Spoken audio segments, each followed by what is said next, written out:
네, 성경 말씀 함께 보겠습니다. 고린도전서 16장에 있는 말씀입니다.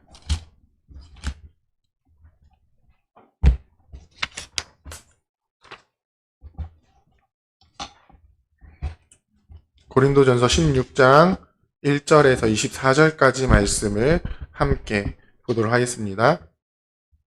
네, 찾으신 줄 알고 제가 봉독하도록 하겠습니다.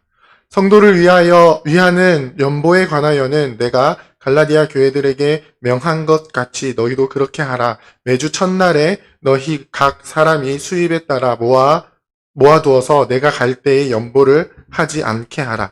내가 이를 때에 너희가 인정한 사람에게 편지를 주어 너희의 은혜를 예루살렘으로 가지고 가게 하리니 만일 나도 가는 것이 합당하면 그들이 나와 함께 가리라. 내가 마게도냐를 지날 터이니 마게도냐를 지난 후에 너희에게 가서 혹 너희와 함께 머물며 겨울을 지낼 듯도 하니 이는 너희가 나를 내가 갈 곳으로 보내어 주게 하려 함이라. 이제는 지나는 길에 너희 보기를 원하지 아니하노니 이는 만일 주께서 허락하시면 얼마 동안 너희와 함께 머물기를 바람이라. 내가 오순절까지 에베소에 머물려 함은 내게 광대하고 유효한 문이 열렸으나 대적하는 자가 많음이라. 디모데가 이르거든 너희는 조심하여 그로 두려움 없이 너희 가운데 있게 하라. 이는 그도 나와 같이 주의 일을 힘쓰는 자임이라. 그러므로 누구든지 그를 멸시하지 말고 평안히 보내어 내게로 오게 하라. 나는 그가 형제들과 함께 오기를 기다리노라. 형제 아볼로에 대하여는 그에게 형제들과 함께 너희에게 가라고 내가 많이 권하였으되 지금은 갈 뜻이 전혀 없으나 기회가 있으면 가리라.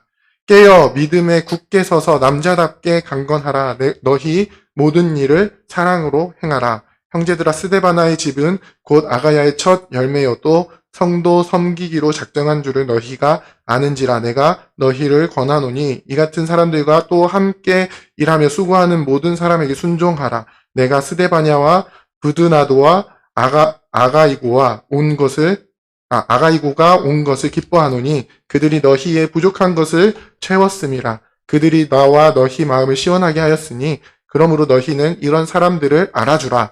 아시아의 교회들이 너희에게 무난하고 아굴라와 브리스가와 그 집에 있는 교회가 주 안에서 너희에게 간절히 무난하고 모든 형제도 너희에게 무난하니 너희는 거룩하게 입맞춤으로 서로 무난하라. 나 바울은 친필로 너희에게 무난하노니 만일 누구든지 주를 사랑하지 아니하면 저주를 받을지어다. 우리 주여 오시옵소서. 주 예수 그리스도의 은혜가 너희와 함께하고 나의 사랑이 그리스도 예수 안에서 너희 무리와 함께 할지어다. 아멘. 할렐루야. 네. 어느새 고린도전서의 마지막 본문이 되었습니다. 올해 초부터 시작해서 오늘까지 해서 이제 고린도전서를 마무리하게 됩니다. 고린도전서가 한 통의 편지임을 생각할 때에요. 과연 사도 바울은 이 편지를 통해서 무엇을 이야기하고 싶었을까 하는 생각이 듭니다. 오늘 새벽에도 데살로니가 전서의 마지막 본문을 읽었었는데요. 각 편지들의 마지막을 잘 살펴보면요. 그 교회를 향한 사도 바울의 마음이 잘 드러나는 것 같습니다. 어떤 마음이죠? 오늘 본문의 23절, 24절 보면요. 주 예수 그리스도의 은혜가 너희와 함께하고 나의 사랑이 그리스도 예수 안에서 너희 무리와 함께할지어다. 아멘. 사도 바울은요.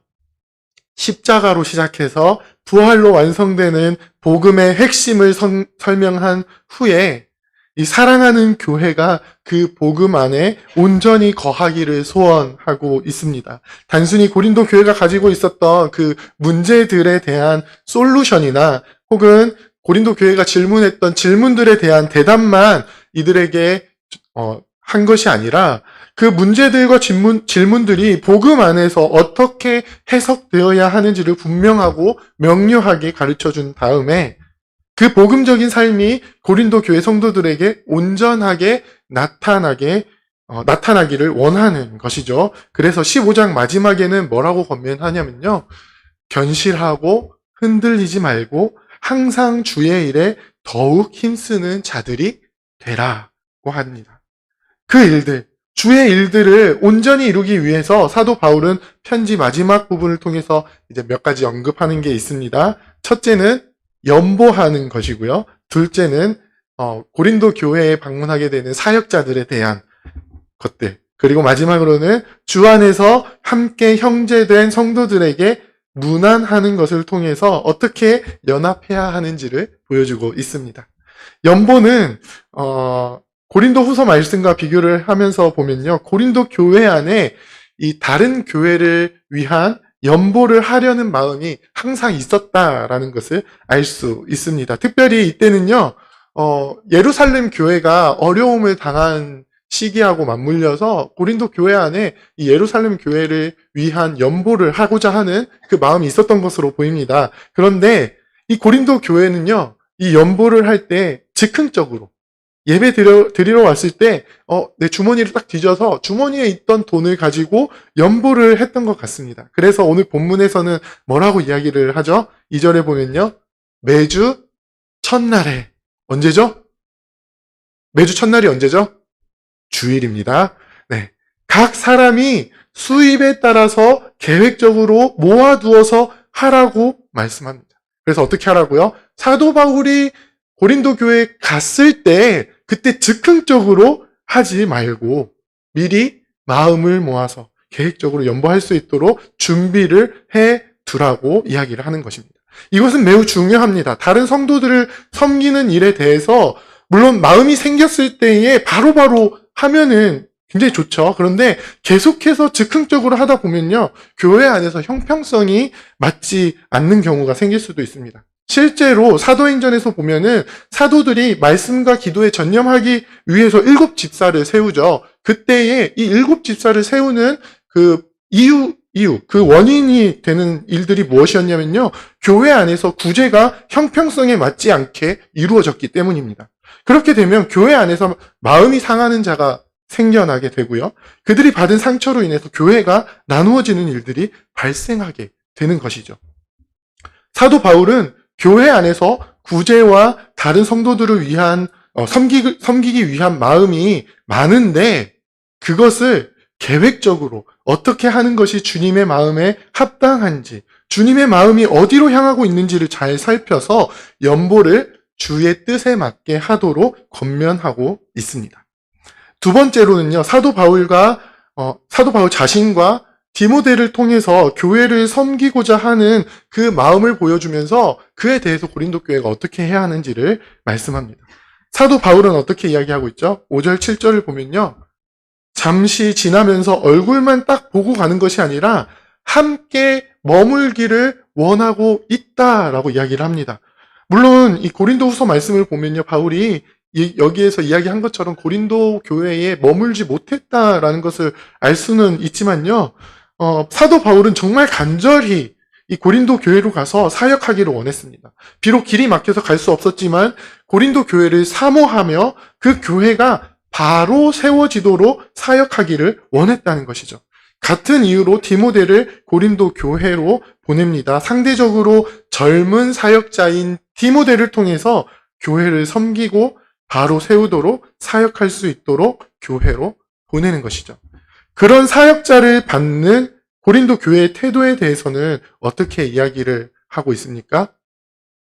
교회에서 수고하는 사역자들의 그 사역에 동참하는 교회로 초청하고 있습니다. 사도 바울이 잠시라도 고린도 교회에 머물고자 하는 이유는요, 사도 바울 자신이 갈 곳으로 파송하는 교회가 고린도 교회가 되게 하기 위함입니다. 사도 바울의 사역과 고린도 교회가 전혀 상관없이 지내는 것이 아니라 사도 바울의 그 사역에 고린도 교회가 동참하게 하는 것입니다. 마찬가지로 디모데가 이르거든 어떻게 하라고 하죠? 너희는 조심하여 그로 두려움이 없이 너희 가운데 있게 하라. 그는 어떤 사람입니까? 나와 같이 주의 일에 힘쓰는 자임이라. 그러니까 어떻게 하라고요? 그를 멸시하지 말고. 오늘 새벽에 큐티했던 데살로니가 전서 5장에서는요, 주 안에서 너희를 다스리는 자들을 사랑 안에서 더욱 귀히 여기라 고 말씀합니다. 지금 고린도 교회는요, 서로 다른 지도자를 따르면서 교회를 분열시키고 내가 인정하는 지도자가 아니면 무시하는 그런 모습을 보여줬지만요, 이제는 어떻게 하라는 것이죠? 사역자를 멸시하지 말고 더 귀히 여기며 사랑으로 섬겨라 권면하고 있습니다. 마지막으로 교회 안에서 함께 형제되고 수고하는 자들을 기억하고 알아주라고 말씀합니다. 문안하는 것을 통해서 서로 소식을 주고받으면서 함께 교회된 성도들이 분리되어서 서로 연관성 없이 지내는 것이 아니라 함께 주의 일에 힘쓰는 자들이 되라는 것입니다. 제가 이 재건교회 안에 들어온 지 이제 13년 정도 되었는데요. 처음 재건교회에 들어왔을 때 정말 다른 교회에서는 경험하지 못했던 특이한 점이 있었습니다. 무엇이었냐면요. 그것은 우리 교회의 일이 아닌데 같은 재건교회라는 이유로 우리 교회 주보에 다른 교회 소식이 실리는 것이었습니다. 물론 이 모든 일들이 다 실리지는 않습니다. 그런데 교회 안에서 상당히 중요한 일들은요, 교회끼리 공유가 되고 주보에 실려서 소식이 전해지고 서로 문안하는 것입니다. 처음에는 좀 이해가 되지 않았습니다. 잘 알지도 못하는 다른 교회의 소식이 우리 교회 주보에 실리는 그것이 도대체 무슨 의미가 있을까 하는 생각도 했었습니다. 그런데 사도 바울의 이러한 문안 인사를 보게 된다면요, 이러한 재건교회 안에 전통이 얼마나 성경적이고 또 교회를 바르게 세워가는 일인가를 알 수 있습니다. 우리는 주님의 몸된 교회로서 함께 세워져 가야 합니다. 각자가 자기 위치에서 이루는 주의 일들을요, 서로에게 알리고 그 일들에 서로 힘을 복돋아 주어야 합니다. 주의 역사가 주의 몸된 교회를 통해서 어떻게 이루어져 가는지를 우리 교회에서 이루어지는 일들뿐만 아니라 함께 주의 몸된 교회, 다른 교회에서 이루어지는 주님의 일들을요, 우리는 함께 보아야 합니다.